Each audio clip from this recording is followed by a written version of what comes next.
The truck was already running. That was the first thing Everest noticed when she came downstairs. Not Frank standing in the kitchen with his coffee going cold. Not Frank at the window, watching the Central Valley morning come in slow and amber over the almond groves. The truck was running in the driveway, exhaust threading upward into the pale air, and Frank's duffel bag was already on the passenger seat. He had loaded the truck before she woke up. He had made that decision in the dark, alone, without her. She stood in the doorway between the kitchen and the hall, barefoot on the linoleum, and she did not say anything yet. She just looked at him. Frank stood at the counter with his back to her. He was still in yesterday's clothes. He hadn't slept. "You moved the bag," she said. Her voice was quiet, which was worse than loud. "Everest, you were going to leave before I got up." He turned around.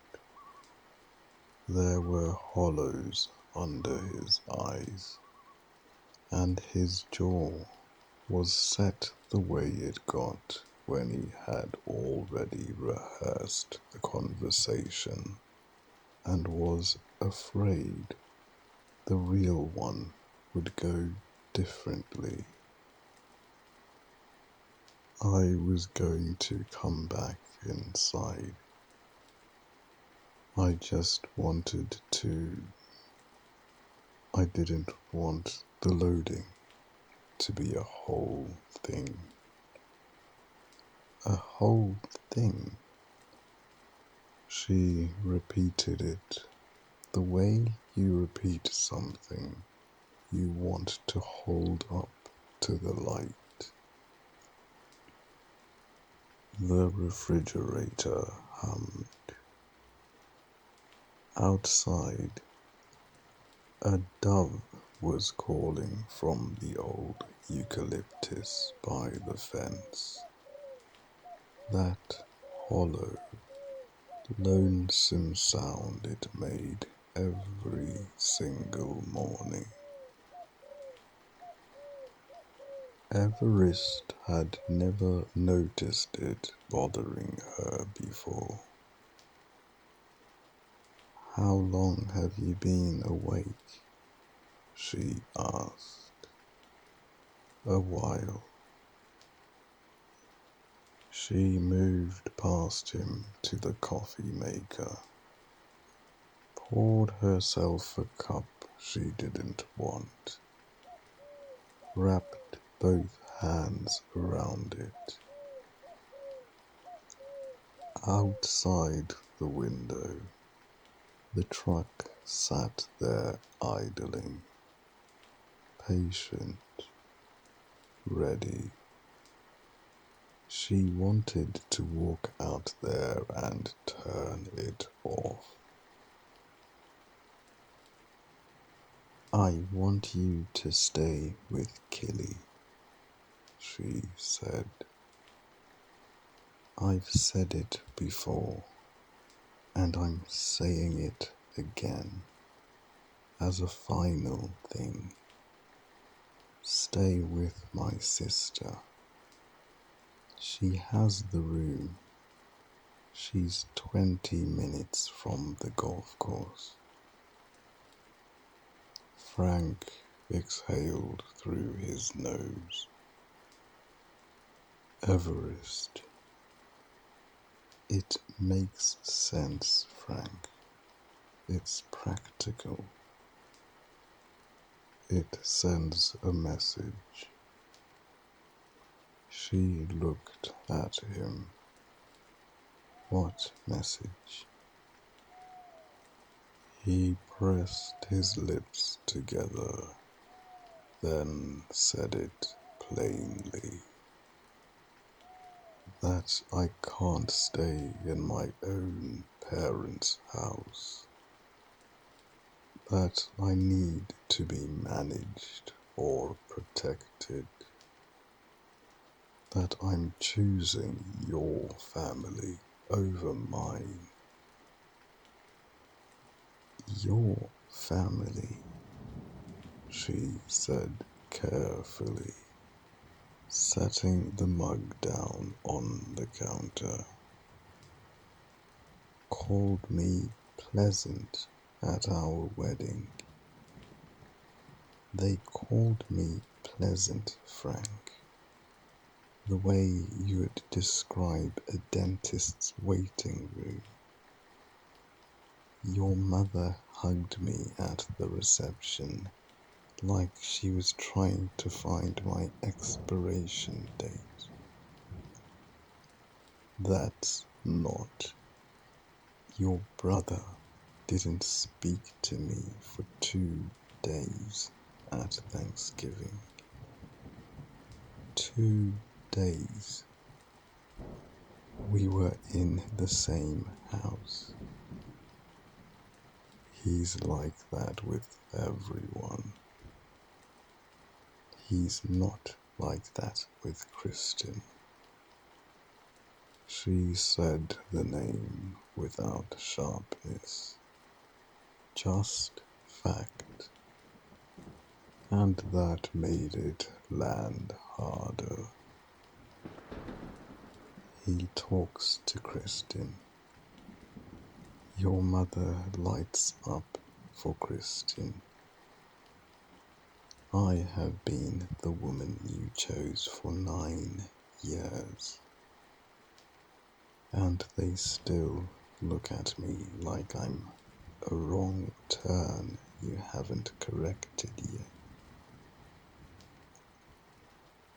Frank's face moved through something that wasn't quite pain and wasn't quite guilt.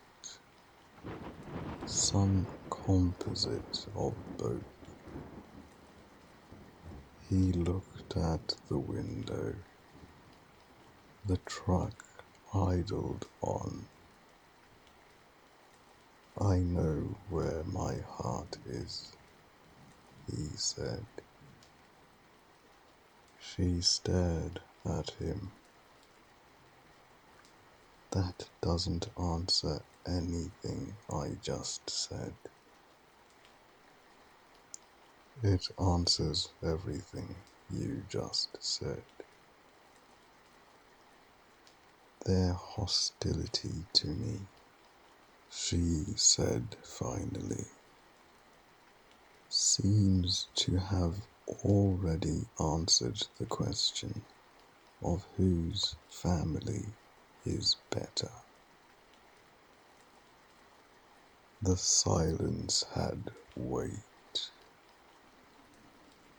Frank set his jaw, looked once more at the window, and then, without a word, turned and walked toward the front door. His boots on the hardware were measured and deliberate, each footfall a small finality. He did not look back. Frank, just his name, barely above a breath. She said it the way you say a prayer you already know won't be answered. Not demanding, not accusing, just the sound of someone watching a door close and hoping at the last possible second that it won't. The front door opened, then shut. The dove called from the eucalyptus. The truck outside was still running. The Mojave came for him gradually, the way it always did. First the orchards thinning, then the color draining from the earth, the soft greens of the Central Valley surrendering to a palette of bone and rust and ancient dust. Frank drove with one hand on the wheel, and Everest's words riding in the passenger seat where his duffel bag sat, and he tried methodically to take them apart. She was overreacting. He turned the thought over and examined it from several angles and found it sturdy enough to keep. His family was imperfect. He had never claimed otherwise, but they were not monsters. His mother was loud and unfiltered. His father was passive, a gentle planet orbiting his wife's considerable son. His brother was guarded with strangers. These were not crimes. These were simply the textures of people. And Kristin, well, Kristin was just Kristin. Warm the way certain people are simply warm. The way golden retrievers are warm, without strategy or effort. It wasn't that his family preferred Kristin because she was born closer to Henderson, because she shopped at the same stores and attended the same church and had never pulled their brother away to California. It was simply that Kristin was easy to love. The thought arrived with a logic Frank found clean and satisfying. Everest could be loved just the same, with a little adjustment. People softened in each other given time, given proximity. This move, in fact, might be the very thing that fixed it. He drove on. The sky widened.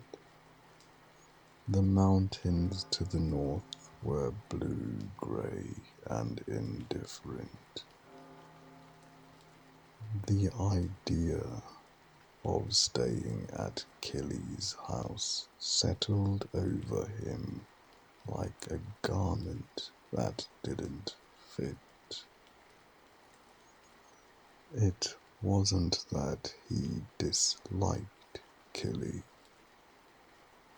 She was polite with him, reliably, carefully polite. The kind of polite that never collapsed into ease. When he visited, he never knew what to do with his hands. He'd stand in her kitchen, holding a glass of water, and feel somehow that he was failing an unspoken test.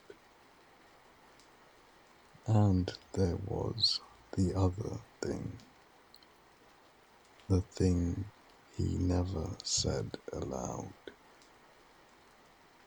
Killy had Everest's face, the same jaw, the same architecture of cheek and brow, the same dark eyes that caught light from unexpected angles. Except Everest's face was his, was home, was 9 years of Sunday mornings and arguments about the thermostat.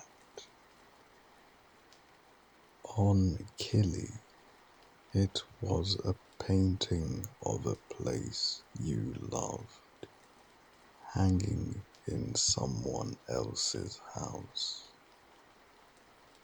He found it quietly, persistently unsettling. No, he would stay with his parents. 3 months. It was nothing. Henderson rose from the desert the way it always did.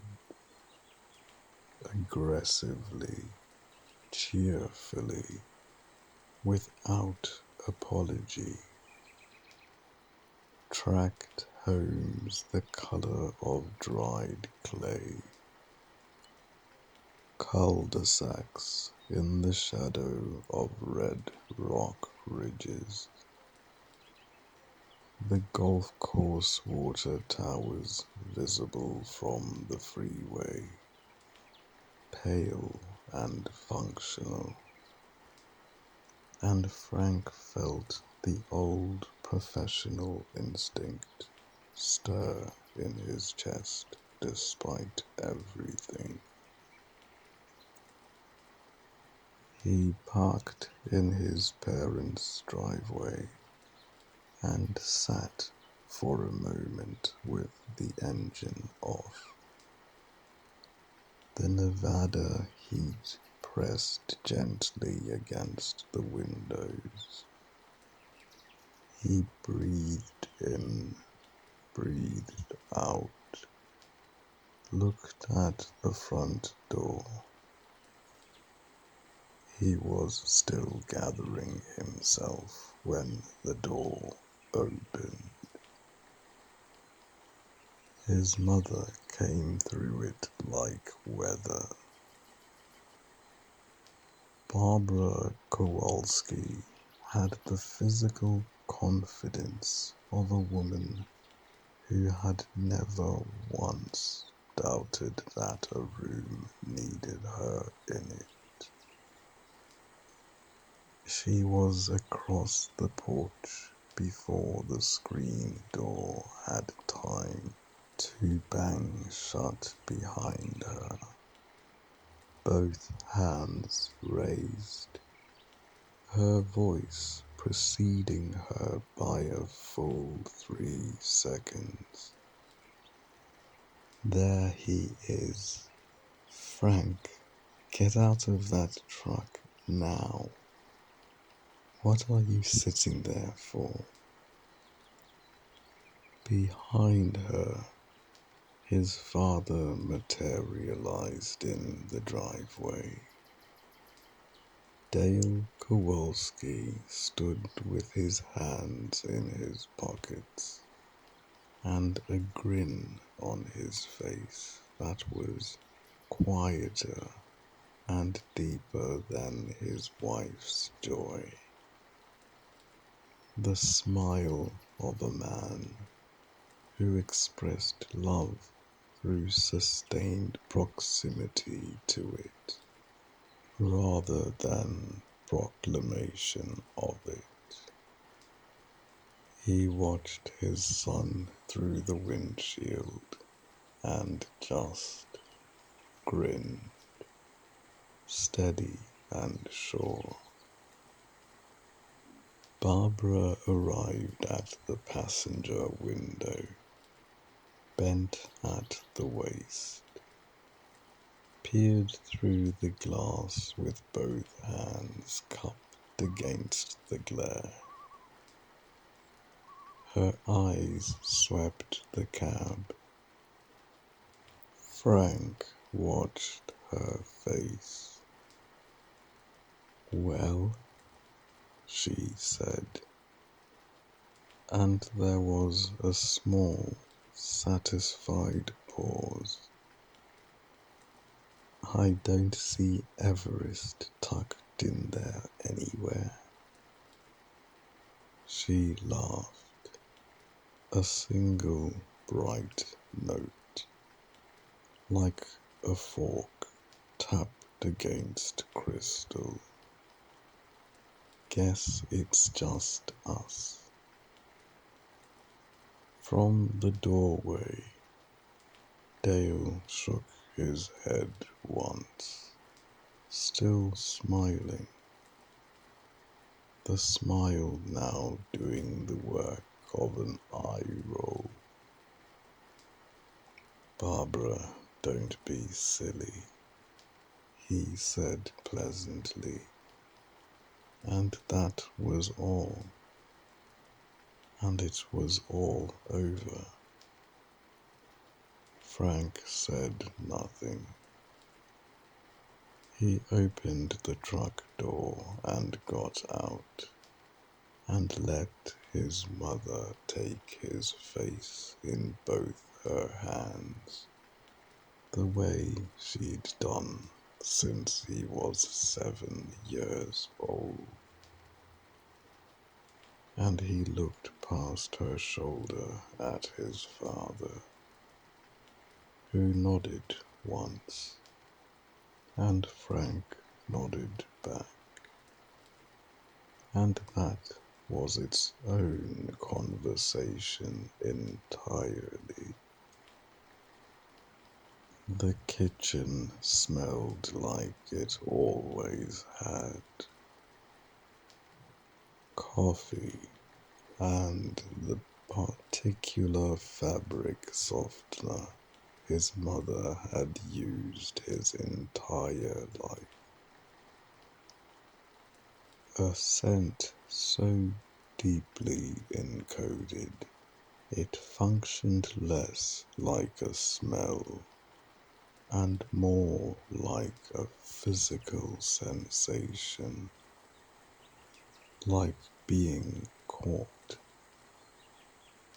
His brother Marcus was at the kitchen table with a newspaper he wasn't reading, and Kristen was at the stove, doing something with a pan that hissed and smelled of garlic and browning onion.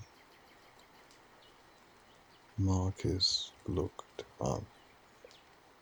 Let a beat pass for effect. The prodigal son, he said. Kristin was already moving. She set the wooden spoon across the pan without ceremony, crossed the kitchen, and pulled Frank into a hug that was complete and unambiguous, the kind that required both arms and meant it. I'm so glad you're here, she said against his shoulder, and it had the textureless quality of a true thing. Good to see you, Chris. She released him and returned to the stove as though she'd never left it. Marcus reached across the table and clasped Frank's hand once, firmly, which between them was a small speech. Frank pulled out a chair and sat. He watched Kristin reach past his mother for the paprika without asking. Watched Marcus refill his own coffee and top up Dale's without being prompted. Watched his father sit down at the end of the table, the way a man sits in a chair he has occupied so long it has taken the shape of him. They moved around each other, the four of them, with the fluid and unconscious grammar of people who shared not just blood, but calendar, Tuesday dinners, and Saturday mornings at the specific, accrued choreography of a family that had never stopped rehearsing itself. Frank had grown up in this kitchen. He sat in it now and felt, with quiet surprise, like a guest. Marcus leaned back in his chair and looked at his brother with a pleasantly neutral expression. So, he said, where's Everest? He knew. He had always known. They all had. From the moment Frank accepted the contract. But Marcus asked the question with the careful, open curiosity of someone who had not already discussed this at length in this very kitchen, and waited, and the refrigerator hummed, and the pan hissed on the stove. Frank looked at his brother. California, he said. Right, Marcus said, and smiled. The guest room had once held a twin bed with a navy comforter, a desk with a busted drawer, and a periodic table poster that Frank had kept, not out of scientific devotion, but because it had covered a water stain. All of that was gone. What remained was a room that had been improved into something worse. Walls painted the color of a band-aid. A quilt in muted sage. A nightstand with a small lamp that emitted light the temperature of an apology. His mother had hung a single piece of wall art above the bed, a framed print of a desert succulent over the word flourish, in a font that suggested a spa. Frank sat on the edge of the bed, with his duffel half unpacked at his feet, and looked at it for a long moment. He took out his phone. It rang twice before Everest picked up, and the sound of her voice, slightly hoarse, the way it got when she'd been sitting in silence, made the band-aid walls recede. "Hey," she said. "Hey." A pause. The pause did not feel empty.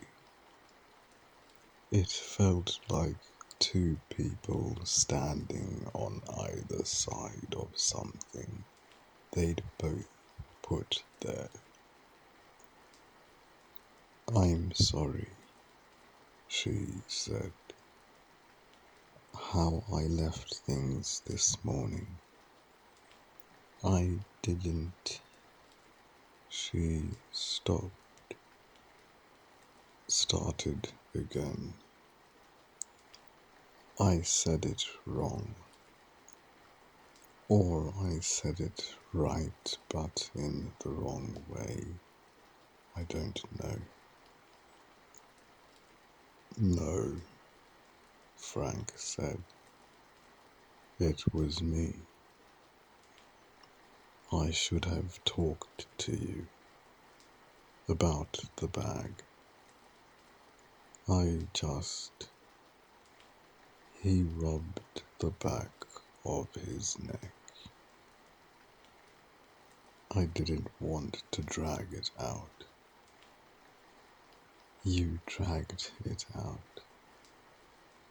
"I know." "It sat with me the whole drive, Frank. The whole 6 hours." "I know." "I'm sorry." He looked at the succulent print. Flourish. "I'm sorry for walking out." She exhaled.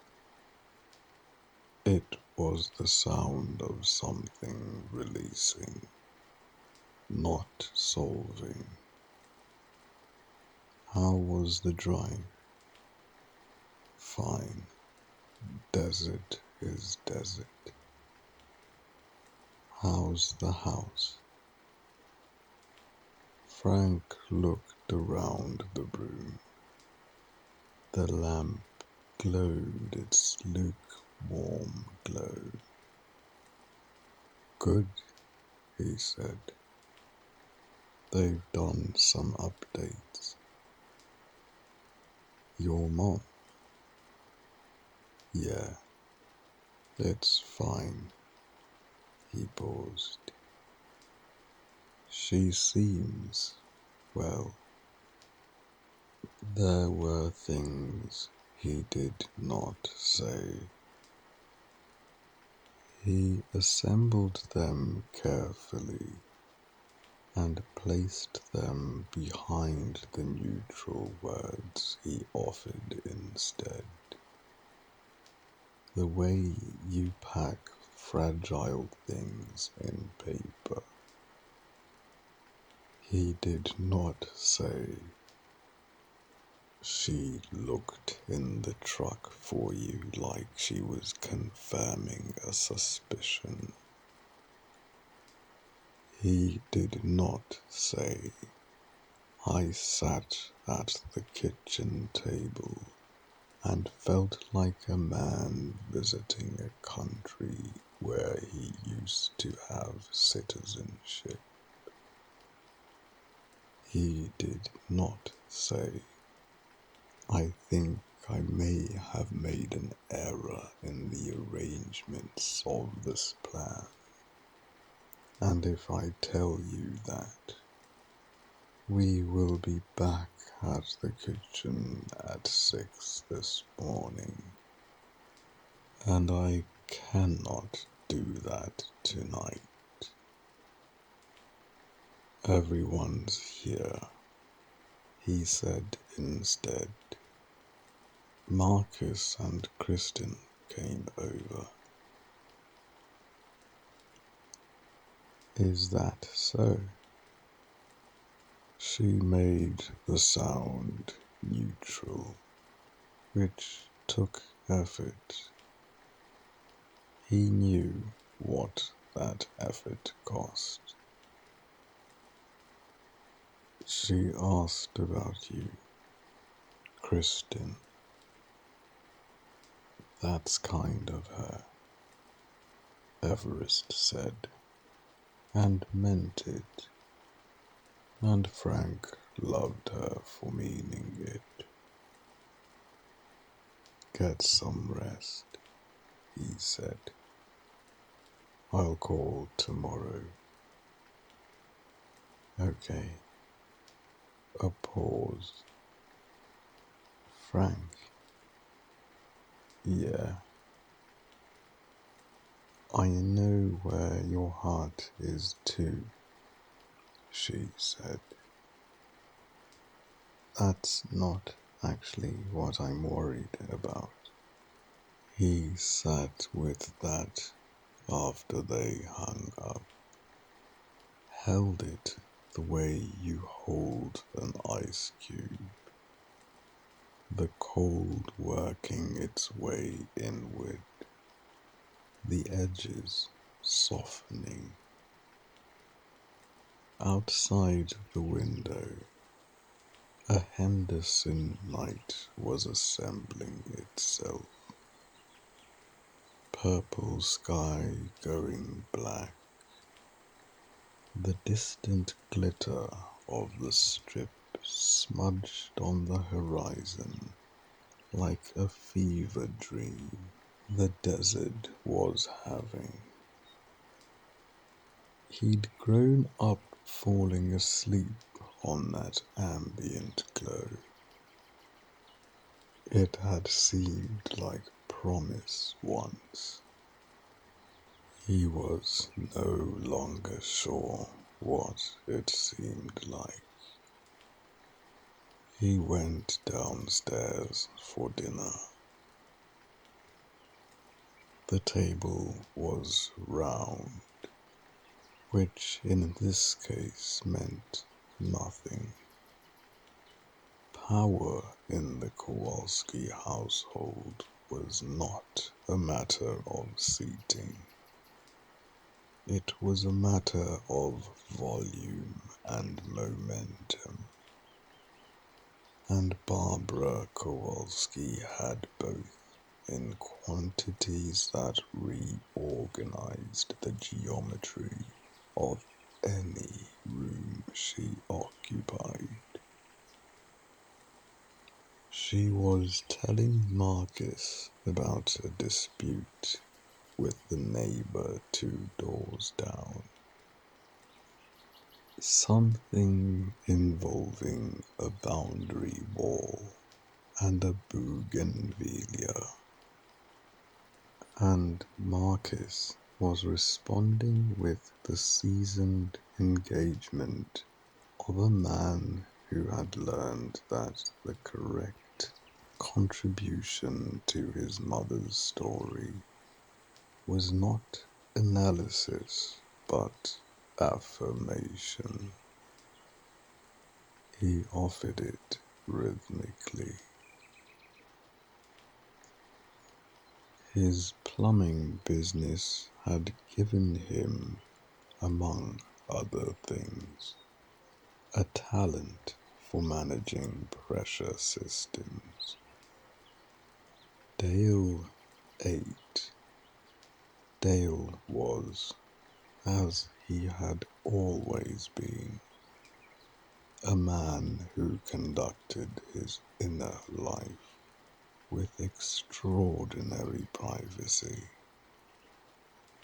Frank sometimes thought his father had achieved something that looked, from the outside, like contentment, and wondered whether contentment and disappearance were simply different names for the same longitude.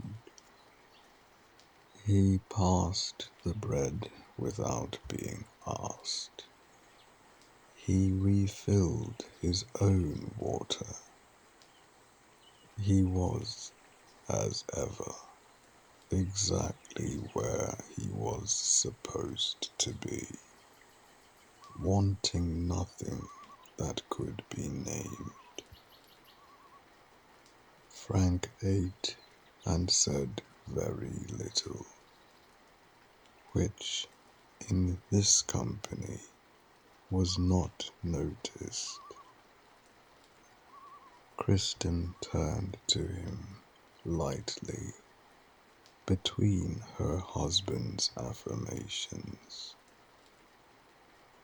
"How's Everest doing?"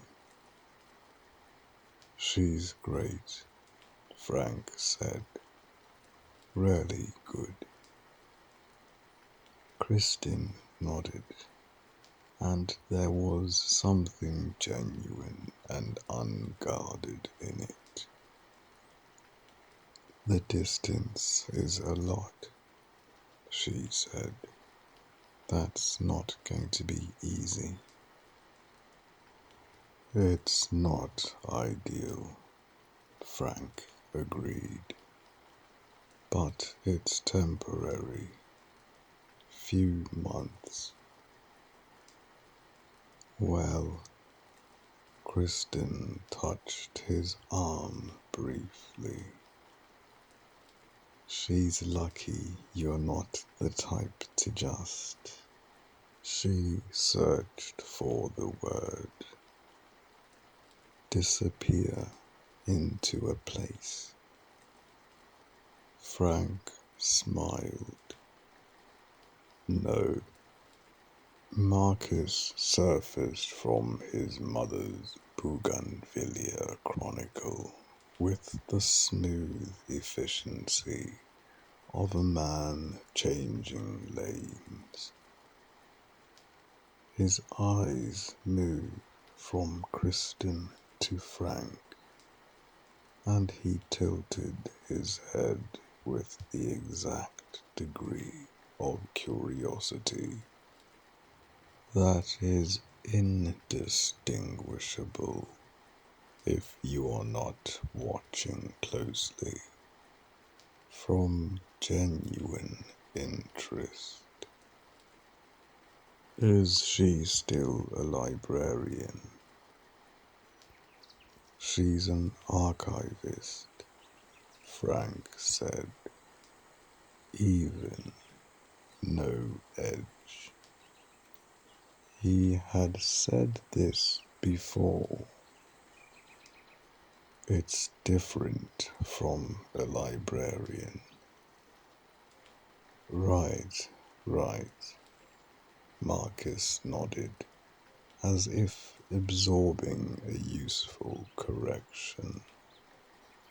He speared a piece of chicken. What does the day-to-day look like? Collections management, mostly. Preservation. She catalogues. Acquisitions. Historical documents. Right. Marcus chewed. Considered. Then, as though the thought had arrived unannounced, you know, if you wanted her closer sooner. I've been meaning to sort out the front office properly.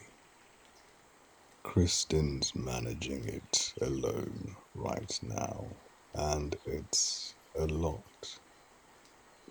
He glanced at his wife. We could find something for Everest. Reception, filing.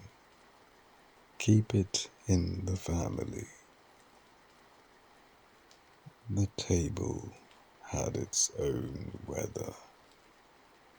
Frank felt it shift.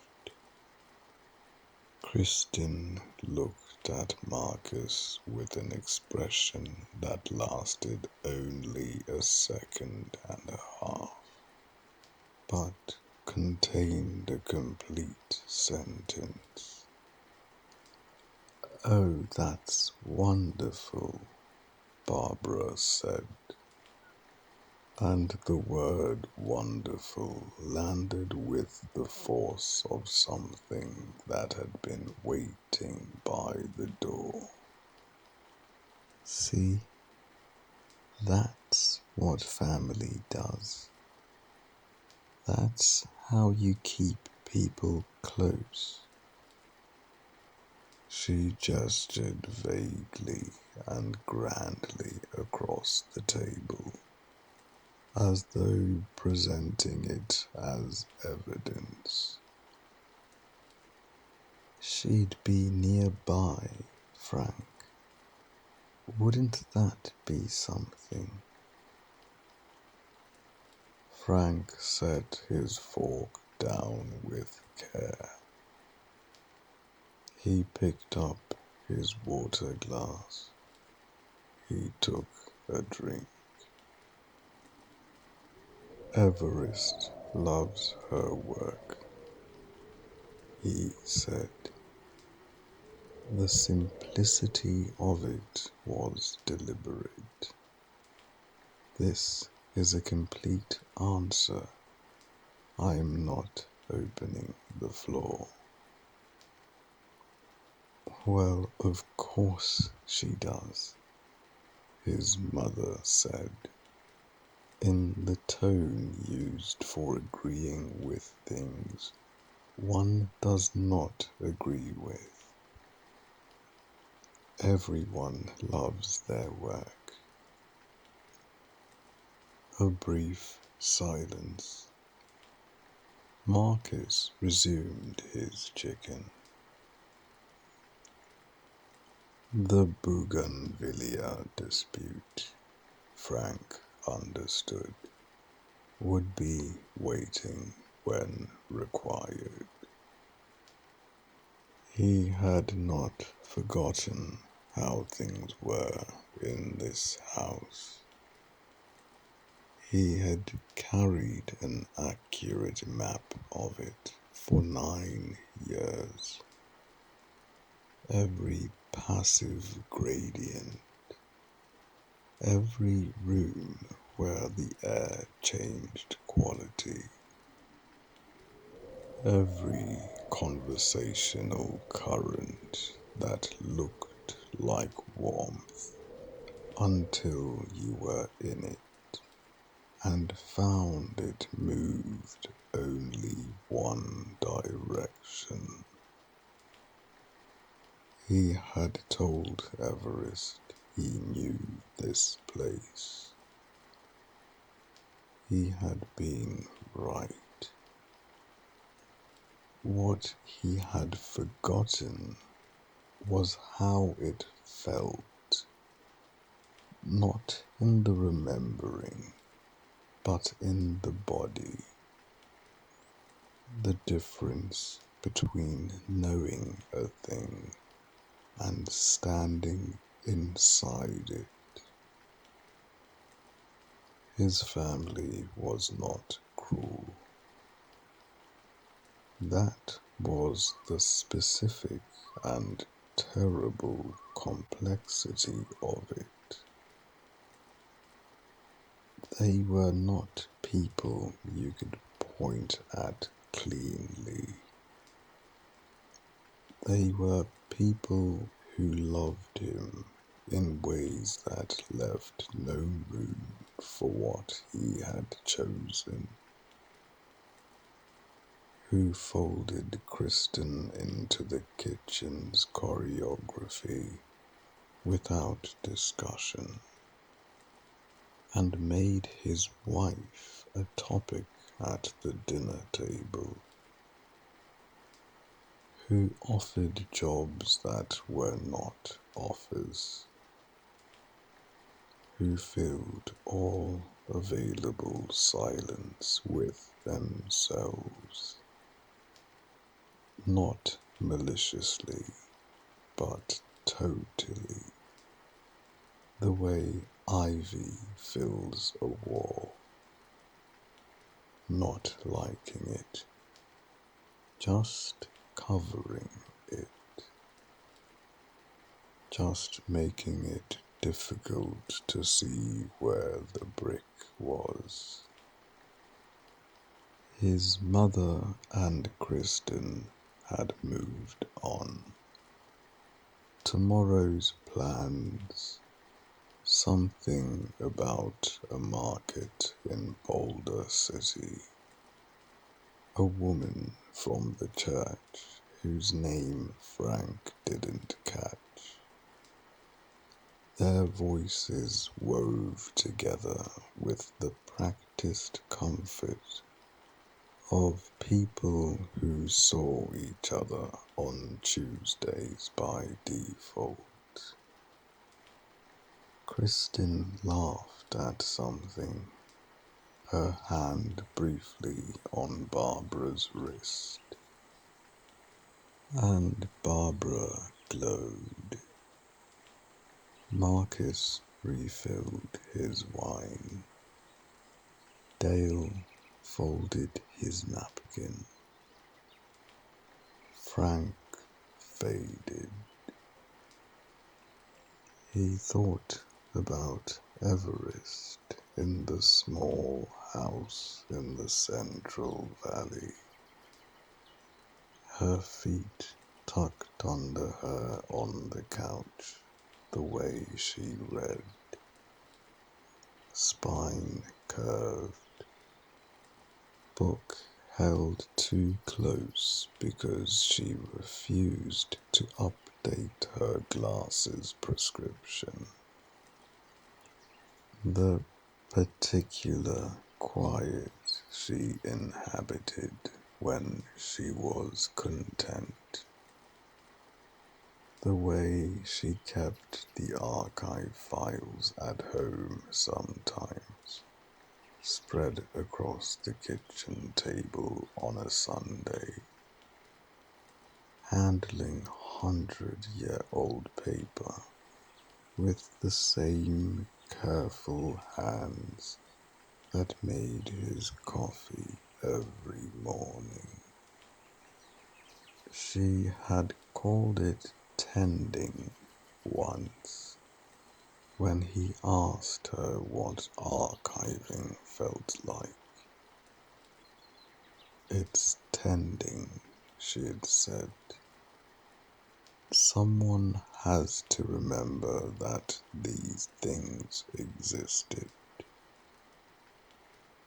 He looked across the table. Someone has to remember. He picked up his fork. He ate. He was on the course before 5:30. The desert at that hour had a quality that Frank had forgotten and now remembered in his chest. The air still carrying the night's residual cold. The sky a deep, bruised violet at the edges. The fairways running pale and silver in the early light, like something poured and left to set.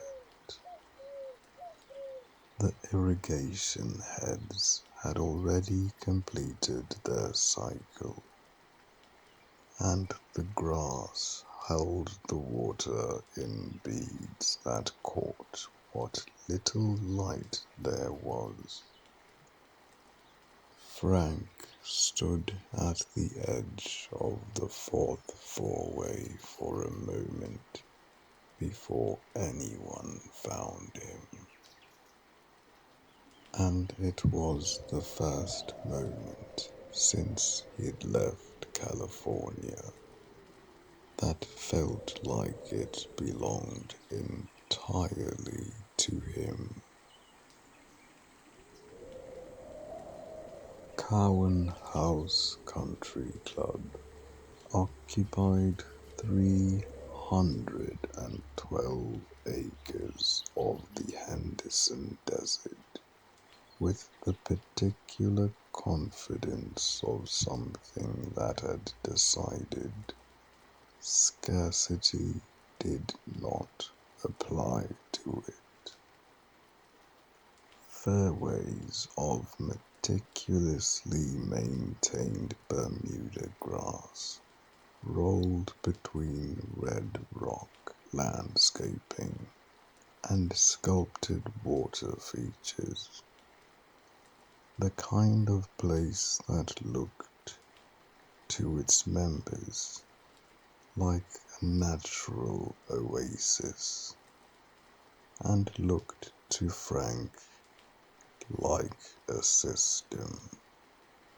Pipes and valves and pressure regulators and scheduled run times holding back the desert through sheer hydraulic argument. He had read the infrastructure reports on the drive. He had annotated them. He already knew where the problems were. He was studying the northeast quadrant on his phone when he heard the golf cart.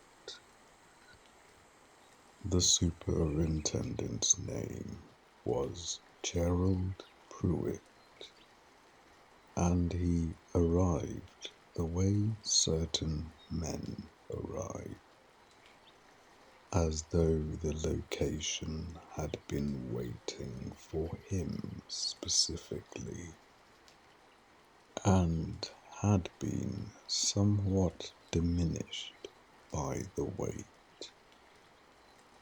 He was perhaps 65, with the permanently squinted expression of a man who had spent decades in the direct sunlight and had developed opinions about it. He wore a collared shirt with the Cowan House crest on the chest and drove the golf cart to a stop with a small, authoritative lurch. He looked Frank over once. "You're the water specialist," he said. Not a question. The word specialist landed just a degree below its own definition. Frank Kowalski, irrigation engineering. Frank extended his hand.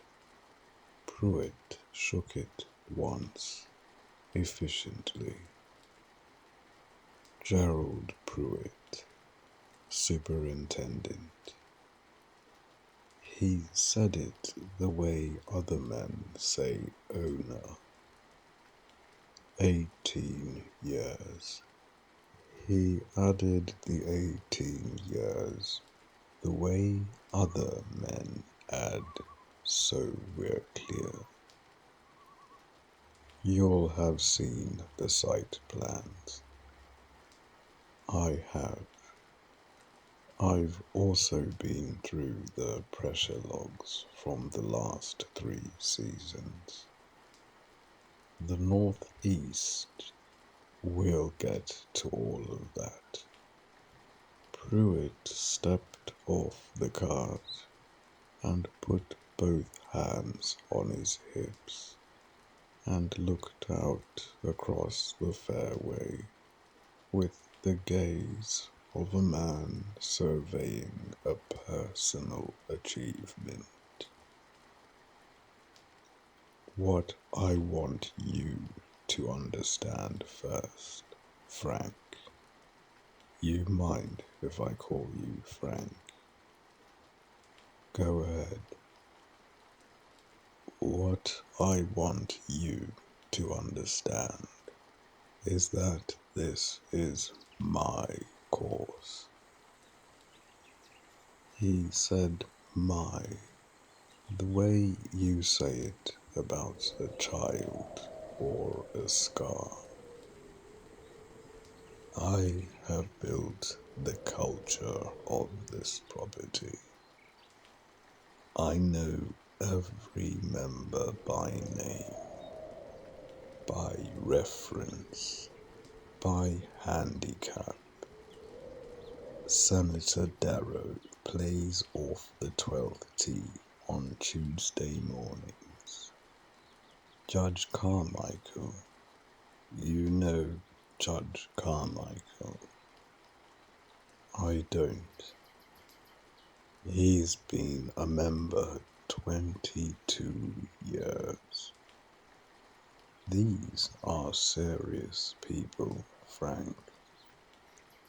Serious, private people who come here for a specific experience. And that experience depends on this course presenting perfectly. That's my responsibility. He turned and looked at Frank with a clarity that was almost collegial. Your responsibility is the water. You keep the water running right. The grass stays green. The members stay happy. And we don't have a problem.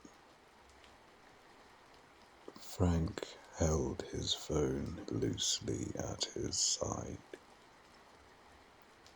I have a degree in irrigation engineering, he said.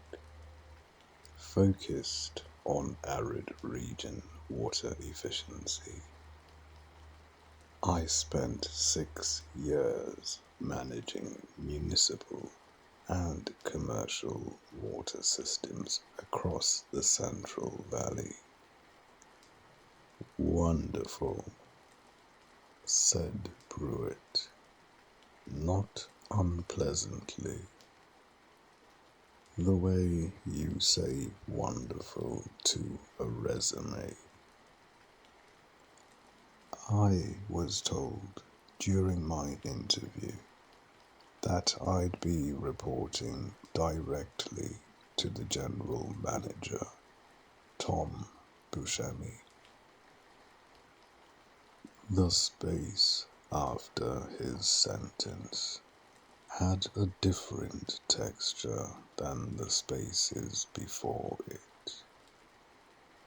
Pruitt's expression did not change.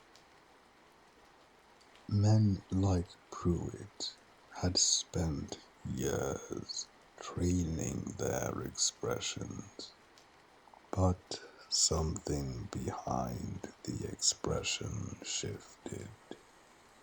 Some internal arrangement, and the silence that followed was a single second longer than it should have been. Tom oversees the business operation, Pruitt said finally. Day to day, you'll find I'm the one who keeps this property running. Right, said Frank. The members don't need to be troubled by operational staff. If you're on the course while they're playing, and you will be, you stay out of the way. Background. Understood. Understood. Pruitt looked at him for a moment, as though checking for something, and then climbed back onto the golf cart. He patted the passenger seat beside him. I'll show you the layout, he said. Welcome to Cowan House. The tour took 4 hours. Frank followed the irrigation plans on his phone and said little, because the tour was not actually about information. It was a performance of jurisdiction. Each stop on the course, another verse of the same song. My greens, my maintenance schedule, my staff. Frank catalogued what he needed. 3 leaking lateral lines on the back 9. A controller on hole 7 that was running a 15-minute overage per cycle. A pressure issue on the northeast quadrant, exactly where he'd expected it. He said none of this to Pruitt. He noted it on his phone. There would be time for the conversation, and it would be with Tom Buscemi. By mid-afternoon, the desert sun had found its full authority, and even Pruitt seemed to feel it. They parted in the maintenance yard with the minimal courtesy of two men who had correctly assessed each other and were both, for now, willing to proceed with the fiction of cordiality. After hours of inspecting the grounds more rigorously by himself, Frank took notes and drove home. He sat on the front step of his parents' house in the late afternoon light and pulled his boots off one at a time. The specific fatigue of a day that had demanded patience settling into his shoulders and the back of his knees. He held his phone in his hand and looked at it.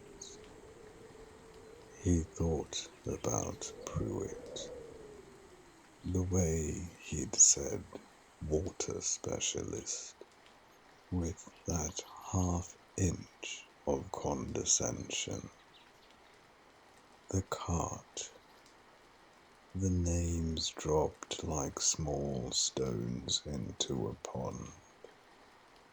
Senator Darrow, Judge Carmichael, as though proximity to important people was itself a form of importance. Frank had met men like Pruitt before. Men who confused stewardship with ownership, who pointed at the thing they tended and said mine because the alternative, that they were, like everyone else, simply passing through, was a thought they could not afford to finish. He rolled his neck. He dialed Everest on speakerphone and set the phone on the step beside him and worked at the knot on his second boot. She picked up on the third ring.